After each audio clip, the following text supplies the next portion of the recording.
ਮੁਹੱਬਤ ਦੇ ਲੁੱਟੇ ਹੋਇਆਂ ਦੀ ਮਹਿਫਿਲ ਵਿੱਚ ਮੈਂ ਅਕਸਰ ਵਹਿੰਦਾ ਰਹਿੰਦਾ ਹਾਂ ਜੋ ਸੁਣ ਕੇ ਇਸ਼ਕ ਦੀਆਂ ਗੱਲ ਹੀ ਤੇ ਇਸ ਦੇ ਵਿੱਚ ਲੁਟੀਚਣ ਦੇ, ਕੁਹੀਚਣ ਦੇ, ਮਰੀਚਣ ਦੇ ਜਾਂ ਸੂਲੀ ਤੇ ਟੰਗੀਚਣ ਦੇ ਕਿਸੇ ਮੂੰਹ ਚਸ ਕਰਿੰਦੇ ਹਨ।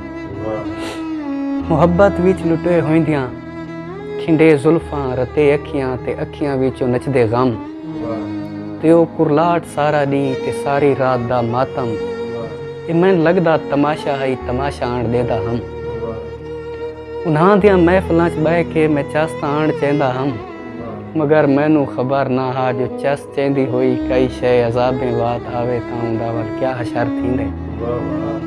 उन्हां दियां सोबतां च बह के थिया एहसास अजल भी जो सोबत दे असर थींदे ते बहु गहरा असर थींदे। जो अज मैं खुद तमाशा हाँ ते हुण कई लोग मैं वांगू तमाशा आण दे।